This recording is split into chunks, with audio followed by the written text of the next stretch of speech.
está precisando de equilíbrio financeiro neste momento de crise. Mas para alcançar essa estabilidade, precisamos de orientação de quem entende do assunto.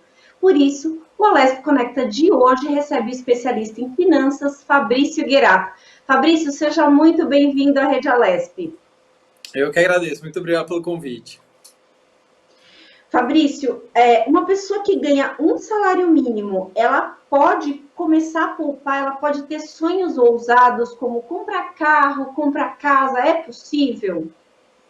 Exatamente. Claro que cada caso é um caso, né? A gente não dá para generalizar. Realmente tem uma pessoa que ganha um salário mínimo, tem 4, 5 filhos para sustentar. Fica muito difícil, né? Fica até inviável, a gente poderia falar, uma pessoa que está em situação de extrema pobreza.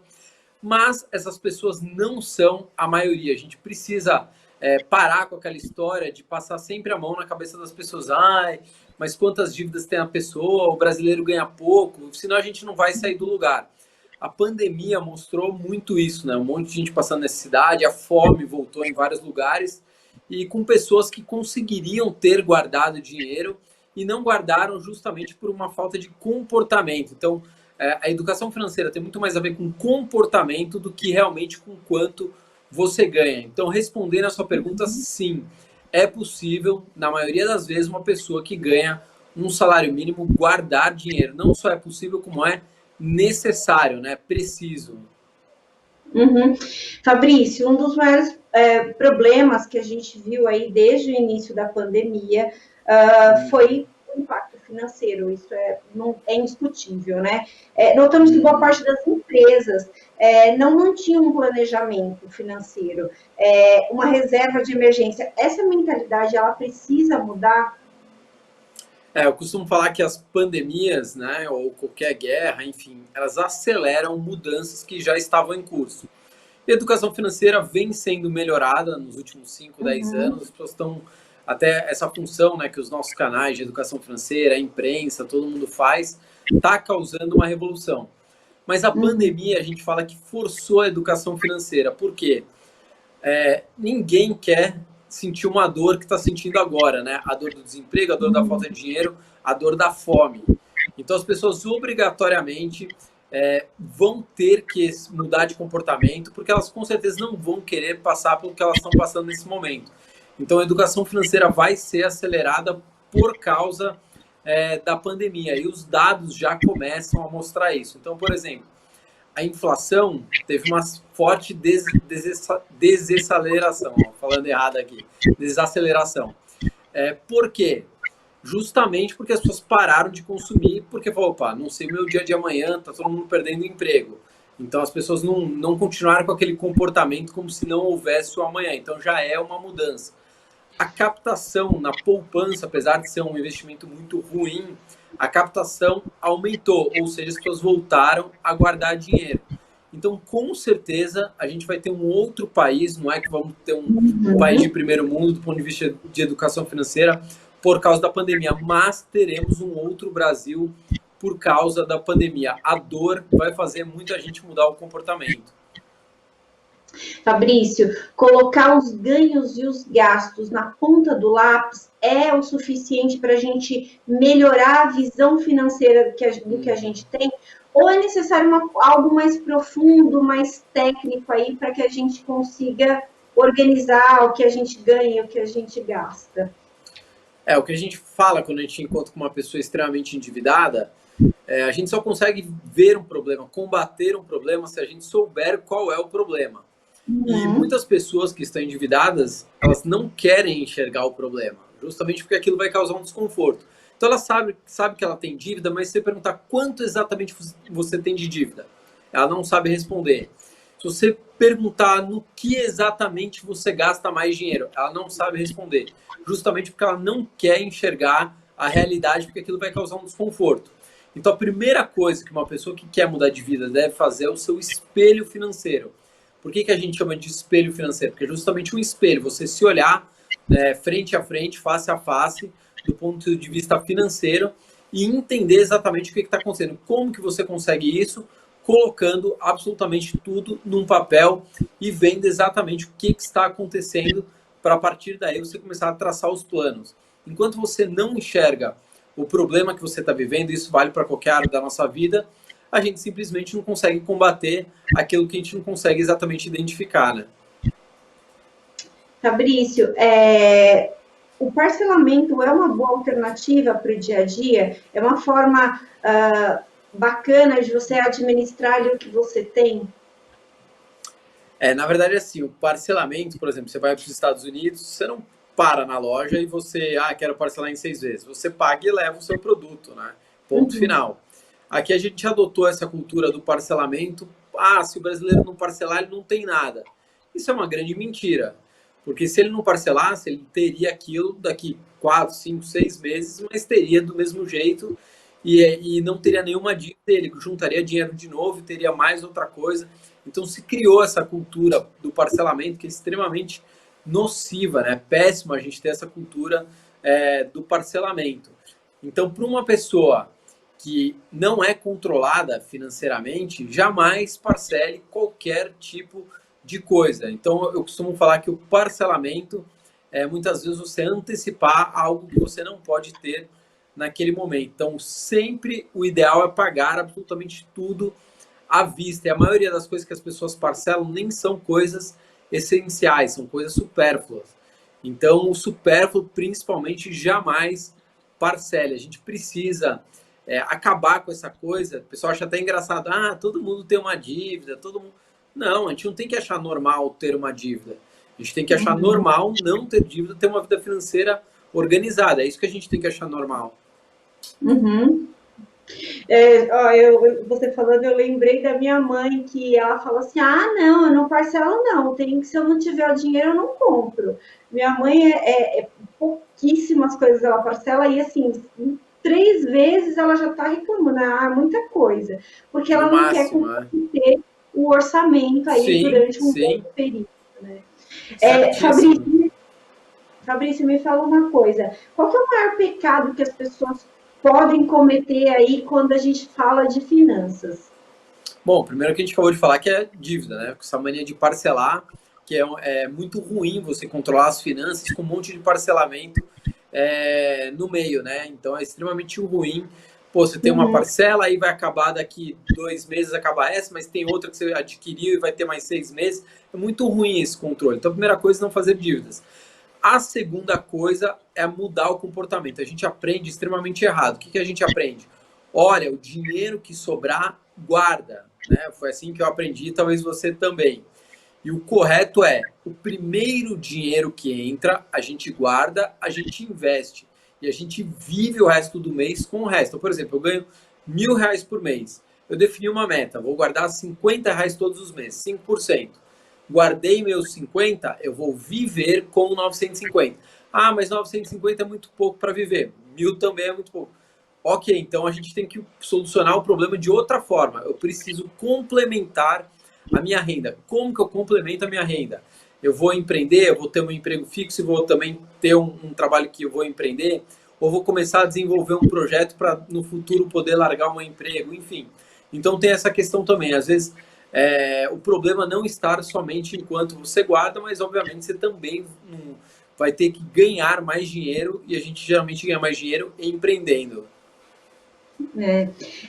Olha, acho que eu estou fazendo certinho, porque sempre tive esse raciocínio desde que eu comecei a trabalhar. Se a gente ganhar 1.000, eu não raciocínio que eu ganho 1.000, raciocínio que eu ganho 800, 900. Porque alguma coisa tem que sobrar. Eu não posso dever, claro. Gastar mais do que eu ganho. Jamais, jamais. Então, eu acho que é um princípio básico. Eu, particularmente, sempre adotei na minha vida. Ótimo. Fabrício, quando a gente fala de educação financeira, dá para a gente ensinar isso para as crianças? Como é que a gente pode começar a ensinar isso para os pequenos? Tem um livro que eu recomendo, que acho que hoje é o melhor livro de educação financeira, que foi escrito pelo João Kepler, que é o maior investidor aí de startups do Brasil, né? Então ele escreveu um livro chamado Se Vira Moleque, que é justamente para incentivar tanto a questão do empreendedorismo como do comportamento financeiro desde pequeno. E tem diversas técnicas. Uma das coisas que a gente sempre orienta é você já fazer uma carteira de investimentos para uma criança, pode ter ali 6 meses, 1 ano, 2 anos, ela já pode ser uma investidora. Ela não vai saber que ela é uma investidora, mas você, como pai, pode fazer por ela, né? Você vai ser o responsável. Por que isso? Quando essa criança, agora estão crescendo cada vez mais rápido, né? Estão desenvolvendo com a internet, tiver 5, 6, 7, 8 anos, e ela começar a entender que ela dispõe de dinheiro num CDB, num fundo de ações, ou propriamente diretamente em ações, um tesouro direto, não importa. Ela vai começar a ter interesse por aquele assunto. Opa, eu tenho isso, quero saber exatamente o que é que eu tenho, né? Eu teria essa curiosidade, as crianças hoje são muito curiosas porque elas têm acesso a um volume de informação que a gente não tinha antigamente. Então, a primeira coisa que você deve fazer com seus filhos, primeiro é dar o exemplo, né? Que a gente fala, né, que a palavra convence, mas o exemplo arrasta. Então, quando você vê o comportamento dos seus pais, tem muito mais chance de você imitar. A segunda coisa é ensinar exatamente isso, esse comportamento para o seu filho. Por exemplo, você vai dar um assunto controverso, dou mesada ou não dou mesada? Ou dou semanada, que é mais fácil de controlar. Seja se você vai dar uma mesada, uma semanada, que você primeiro tem que ter uma troca, né? Como é o nosso trabalho. A gente oferece algo e nos pagam por isso. Nós estamos oferecendo nosso tempo, nossa prestação de serviço, oferecendo. Então, com o filho, exatamente a mesma coisa. Ó, filho, você vai ter essa remuneração em troca de arruma sua cama todos os dias, nota acima de 7, enfim, você define as suas regras. E a primeira coisa também, filho, assim que entrar esse dinheiro, quanto você vai guardar? Põe lá um cofrinho bonitinho. Ah, pai, você está me dando, sei lá, R$ 50 por mês? Tá bom, 10 eu já vou guardar no meu cofrinho. Mesmo que no futuro ele use esse dinheiro para comprar um brinquedo, não necessariamente ele vai ter que usar esse dinheiro para aposentadoria, porque o dinheiro também é feito para a gente usufruir, mas para ele ter o comportamento de guardar dinheiro. Então, mais importante do que o valor ou dos investimentos que ele vai ter, o mais importante é o comportamento que ele vai adquirir com esse hábito que você está inserindo nessa criança. Então, acho que esse é o principal divisor de águas da vida financeira de uma criança que no futuro, obviamente, vai ser um adulto. Eu ia até te perguntar sobre a questão do cofrinho.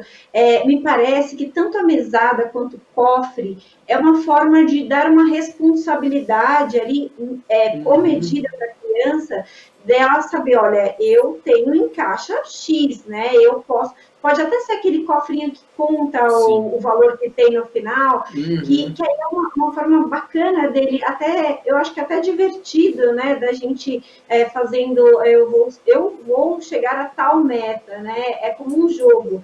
Eu acho que tem um resultado, me parece que tem um resultado bem interessante, né? Sim, não, exatamente. Você dá exatamente essa questão da responsabilidade. Ó, isso aqui é seu. Você vai ter que aprender a gerenciar, porque isso aqui não é ilimitado. O papai aqui não é um caixa sem fundo. Não é? Exatamente. Fabrício, os compradores compulsivos, eles conseguem chegar a uma educação financeira? A compra compulsiva é um grande pecado do poupador ou daquela pessoa que tem metas? Sim, na verdade, toda compulsão esconde um problema emocional ali mais sério. Seja um problema no casamento, uma rejeição, uma não aceitação, enfim, o problema vai um pouco mais além do que apenas as finanças. Então, essa pessoa, claro, se ela puder, procurar um serviço psicológico para fazer terapia, entender o porquê daquele comportamento. Inclusive, tem grupos gratuitos, quem procurar no Google tem os devedores anônimos. Assim como tem os alcoólicos anônimos, os dependentes químicos anônimos, né, os narcóticos anônimos, tem os devedores anônimos. Então, um grupo totalmente discreto, né, sigiloso, que as pessoas lá podem compartilhar informações e experiências de problemas que vivem parecidos e é totalmente gratuito. Então, não tem a desculpa, mas eu não tenho direito, não tenho dinheiro. O principal é, você quer mudar ou você sabe que não tá bom, mas você quer continuar do jeito que tá? Porque às vezes as pessoas também não querem, né? A gente não consegue provocar uma mudança em quem não quer mudar. Então, tem esse grupo de devedores anônimos, tem muita palestra na internet, tem livros de autoajuda que trabalham essa questão, mas pode ter certeza que todo excesso esconde uma falta. Tem alguma falta em alguma área da vida dela ou em várias áreas da vida dela. É tão interessante essa observação que você fez agora, Fabrício, porque eu fiz cirurgia bariátrica. E quando a gente vai se preparar para a cirurgia bariátrica, é feito todo um preparo psicológico. Porque muitas pessoas deixam de comer e aí passam a gastar mais, passam a beber, passam até em alguns casos fazer uso de drogas. Então, esse preparo psicológico é essencial, porque você vai ter uma falta ali na sua vida que, às vezes, em alguns casos, te acompanhou por uma vida inteira e você não pode arranjar outra muleta, né? Então, é realmente muito grave. Senão você vai trocar uma compulsão por outra. Você só fica trocando de vício. É compras, é álcool, é cigarro, é droga, é qualquer outro tipo de coisa. Então, realmente, por isso você tem que tratar a raiz, né, do problema, ver o que causa aquilo. Senão você vai ficar trocando uma coisa por outra, você vai arrumar problemas em outras áreas da sua vida que não vai resolver nada. Fabrício, mudando um pouquinho de assunto, a gente tem os danados dos algoritmos das redes sociais que nos levam ao consumo. É impressionante. A gente parece que pensa em algo e aquilo aparece nas suas redes sociais. Desabilitar esse algoritmo aí, essa propaganda da rede social, pode ajudar a dar uma poupada, dar uma segurada no que você ganha? Exatamente. A gente tem esse problema que o celular hoje ouve tudo que a gente fala. Por isso que às vezes eu até falo 6 números Mega Sena para ver se ele me dá aqui os 6 números que vão ser sorteados. Nunca aconteceu, mas a gente continua tentando.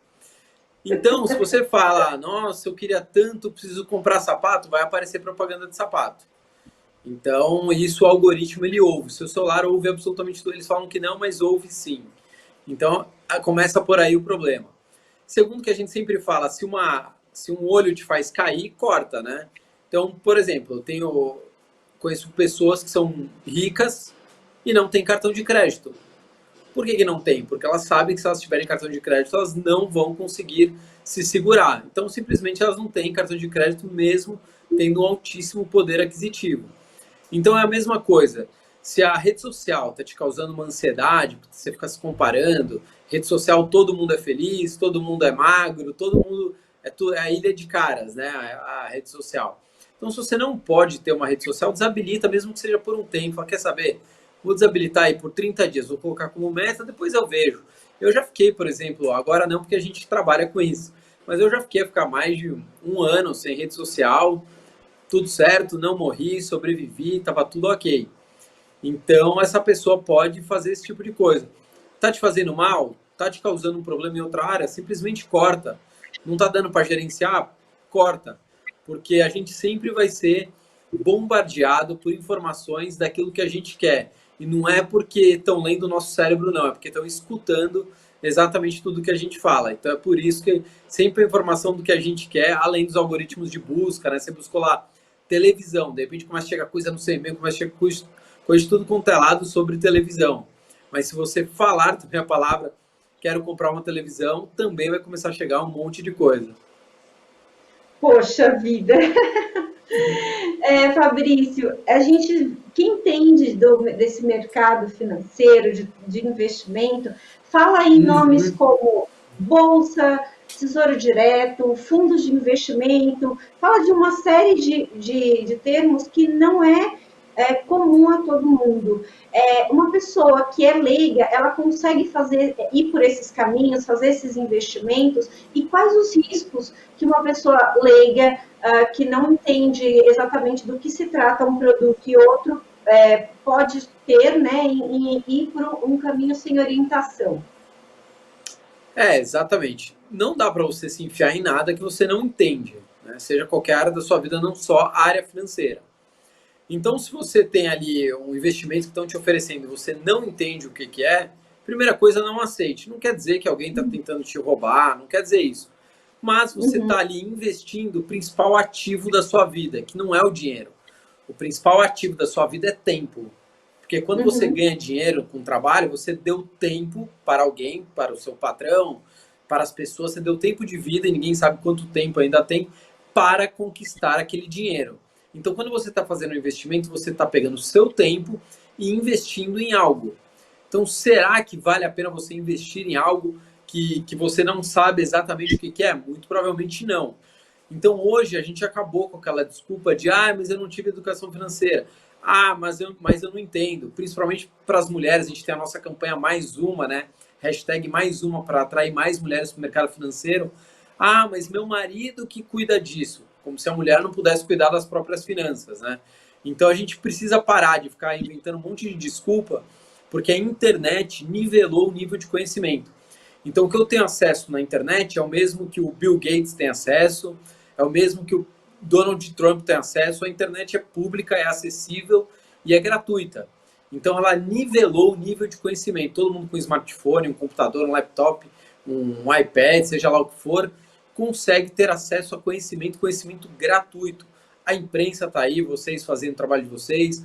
Nós, educadores financeiros, tem vários canais fazendo a mesma coisa.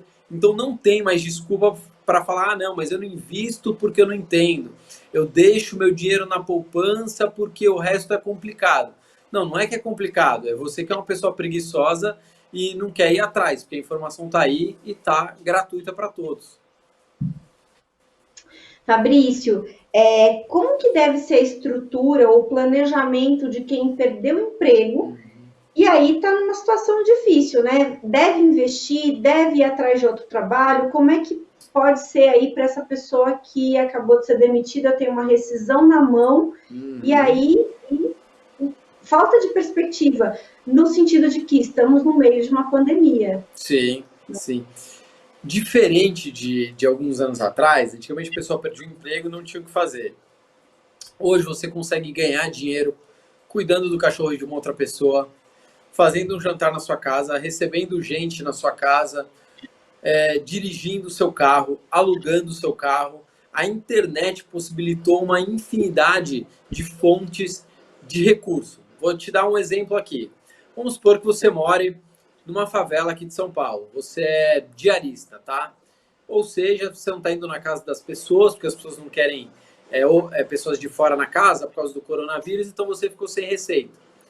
Por exemplo, você pode oferecer a sua casa para uma pessoa ficar lá. Aí você vai falar assim, pô, mas quem vai querer? Né? Será que uma pessoa vai querer ficar num barraco, numa favela? Tem pessoas que querem. Por exemplo, os estrangeiros adoram esse tipo de experiência. Eles querem, eles visitam a Rocinha, diversos morros eles visitam. Ou você pode preparar um jantar à luz de velas em cima da sua laje. Estou citando bem um exemplo bem assim extremo para ver como a criatividade dá para a gente ganhar dinheiro. Então, o que você não pode é simplesmente se deprimir, que é complicado, né? Quando você está sem fonte de receita, é extremamente complicado. Você tem filho para sustentar, você tem outras pessoas. Às vezes você paga aluguel, está com medo de ser despejado, e a pessoa que você paga o aluguel também depende do seu aluguel para poder sobreviver. Então, você tem que usar a criatividade, e a internet é uma excelente fonte de receita. Eu posso citar aqui pelo menos umas 15 fontes de receita através da internet. Desde comida congelada também, que você pode fazer para fora, oferecer experiências dentro da sua casa, que as pessoas vão lá e vão ter uma determinada experiência. Tem agora site que você pode ser guia turístico da sua cidade. Então você está vindo aqui para São Paulo, não tem importância, eu vou te levar nos melhores pontos, vou te levar a conhecer e vou te contar a história dos lugares. Você vai lá, pega no Google e vai contar a história dos lugares, principais pontos turísticos. Então a gente precisa parar assim, de reclamar. A situação está muito difícil mesmo. É a maior crise que o país já viu. Muita gente desempregada, muito empreendedor teve que fechar as portas. Então é grave, é muito grave. Mas simplesmente ficar em casa reclamando não vai resolver. Então a gente tem que ir atrás e buscar fontes de receita. E hoje tem muitas fontes de receita que não tinham 10 anos atrás. Sim, é interessante isso que você falou, porque aqui no lugar que eu moro, tem uma moça e um rapaz que passam, daqui a pouco, às tardes, né? Eles passam vendendo pão. Então, a gente tinha uma produção de não ir à padaria por causa da contaminação, a padaria veio até a gente e é um pão de extrema qualidade. Eu dei a sugestão para uma dessas moças de fazer um grupo no WhatsApp, um grupo de transmissão no WhatsApp, que aí ela fala quais as regiões que ela está passando naquele momento, porque aí os clientes de todos os dias também vão fazer com que ela não ande tanto, né? Porque ela fica com a motinha, às vezes, de bicicleta, andando vários quilômetros pelo bairro. Então, dessa forma, ela falou assim, você não tem noção como essa dica que você me deu fez com que eu economizasse. Porque eu acabei direcionando a minha venda, né, para quem realmente quer o pão naquele dia. Então, olha só que ideia legal, né? Uma ideia tão simples e tão antiga e que super deu certo, né? Ou ela pode fazer o clube de assinatura, né, do pãozinho dela. Você quer todo dia? Tá bom, custa tanto. Todo dia 2, 4, 5 pãezinhos chegam quentinhos na sua casa. Perfeito, perfeito. É uma ideia ótima. Eu vou falar isso para ela da próxima vez. Sem comissão, viu? É de graça. Não, e é engraçado porque são duas pessoas que vendem e são pães diferentes. Um é recheado e o outro é o pão francês normal. E aí, às vezes, chegam os dois. Aí a gente fica rindo aqui dentro de casa. Gente, a gente não tem como dizer não para eles. Não é caro. E eles estão contando que a gente vai comprar o pão, entendeu? Então, ajuda para eles e para a gente, né? Se a gente pode manter o ciclo econômico em volta da gente rodando, eu acho que é tão positivo, é tão bacana para todo mundo, né? Mas, Fabrício, eu queria saber uma coisa. A franquia, por exemplo, é sempre um bom negócio? Dá para a gente... É garantia de sucesso? Não existe nada na vida que seja garantido. Nem a gente sair de casa, a gente está garantido. A franquia, você elimina parte do risco de você tentar empreender sozinho, tá? Mas, como eu falei, não é uma garantia. Por quê? Porque, em teoria, a franquia já tem a validação. Ou seja, já foi testada várias coisas que funcionam e que não funcionam. Obviamente, as que não funcionam foram retiradas. Então, a franquia, você paga por uma curva de aprendizado, você paga pelo know-how daquela pessoa, né, que é o franqueador. Então, ajuda, mas não é uma garantia. O que você tem que tomar muito cuidado é muitas vezes com as franquias novas. A franquia nova pode ser uma excelente oportunidade ou pode ser um grande mico. Eu vou te falar algumas aqui que eu me lembro de cabeça. Paleteria, né, paleteria mexicana, não sei se você lembra. De repente começou a abrir um monte de paleteria, um sorvete que não é do nosso paladar, né? Que na verdade nem tem no México, né? Paleteria mexicana só tem no Brasil. E extremamente doce, um sorvete grande, caro. Não durou acho que um ano as paleterias e foram fechando. Agora só tem geladeiras em determinados pontos de venda, enfim. Iogurteira, lembra as lojas de iogurte? Virou uma febre, durou ali um ano e depois também sumiu do mercado. Então, quem embarcou nessas coisas gastou uma mega de uma grana, acreditou numa aposta, numa possibilidade que simplesmente não se concretizou.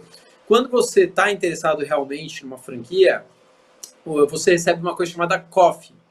Então, a COF é ali todos os dados, né, sigilosos, entre aspas, daquela franquia para você começar a analisar.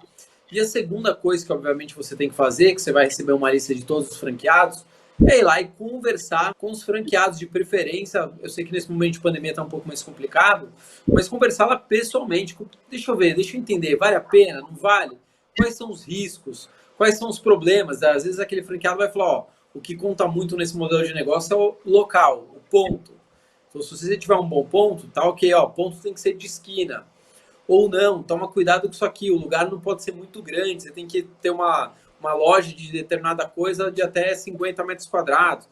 Enfim, vai ter várias peculiaridades que mesmo a COF, né, que são esses dados sigilosos, não vão conseguir apontar para você. Por isso é importante você conversar ali com os franqueados e entender exatamente o que acontece com aquela determinada franquia, quais são os pontos positivos e negativos, pelo olhar de quem é franqueado. Fabrício, a gente está chegando no final do nosso papo, mas eu queria fazer uma pergunta rapidamente. Vamos saber se o investidor de sucesso, ele tem que ser mão de vaca. Se o quê, calma aí? Se quem? Se um investidor de sucesso? O poupador, o investidor, ele tem que ser mão de vaca. Olha, eu acho que uma pessoa mão de vaca, ela já não tem sucesso na vida por si só. Mesmo que ela tenha muito dinheiro. Então eu vejo muito, eu sou neto de português, e os portugueses são extremamente avarentos, né? Extremamente mão de vacas.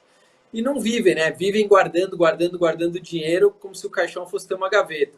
Então, os inteligentes, os investidores bons são aqueles que conseguem guardar dinheiro e conseguem aproveitar a vida. Então, esse equilíbrio é o que eu chamo de uma pessoa rica de verdade. Não aquela que simplesmente fica acumulando, como se fosse ter caixão gaveta no caixão. Então, para mim, isso é uma pessoa de extremo não sucesso. Fabrício, eu queria muito agradecer a sua participação aqui na Lesp Conecta, a sua ajuda e as suas orientações para a gente. Muito obrigada. Imagina, conte sempre com a gente. Até mais, pessoal. Muito obrigada. Esse foi mais um Lesp Conecta. A gente falou um pouco de educação financeira. Espero que você tenha aprendido bastante nesse papo que a gente teve hoje. Você fique agora com a programação da Rede Alesp. Você pode acompanhar esse programa e outros programas da Rede Alesp nas nossas redes sociais. Muito obrigada e até mais.